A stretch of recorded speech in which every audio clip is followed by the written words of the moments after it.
సర్వశక్తిమంతుడు సర్వోన్నతుడైన దేవునికి మహిమ కలును గాక. ప్రియమైన సహోదరి సహోదరులారా, ఈ దినాన ఈ యొక్క ఉపవాస దినాలలో 17వ రోజున మనము ధ్యానించుకుంటున్నాం.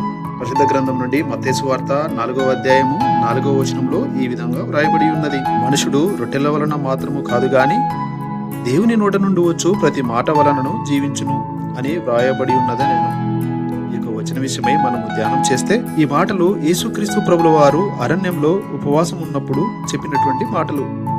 ఆయనకు ఆకలి వేసింది. ఆ సమయంలో సాతాను వచ్చి ఈ రాళ్లను రొట్టెలుగా మార్చుము అని శోధించాడు.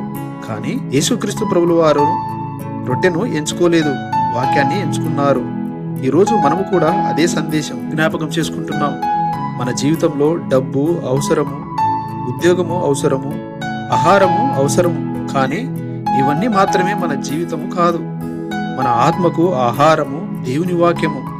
ఉపవాసము అంటే కేవలం తినకపోవడం కాదు. ఉపవాసం అంటే రొట్టె కన్నా వాక్యాన్ని ముఖ్యముగా భావించడం.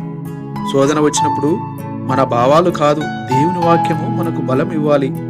యేసుక్రీస్తు ప్రభువారు సాతానుతో వాదించలేదు, ఇక్కడ వ్రాయబడి ఉన్నదని చెప్పారు. కాబట్టి ఈ రోజు మనము నిర్ణయించుకుందాం, ప్రతిరోజు వాక్యంతో జీవిద్దాం. శరీరానికి రొట్టె ఎంత అవసరమో మన ఆత్మకు వాక్యము అంతకంటే ఎక్కువ అవసరమని మనం గ్రహిద్దాం. ఇటు మనసు మనందరికీ యేసుక్రీస్తు ప్రభుల వారు దయచేయును గాక. God bless you all. Amen.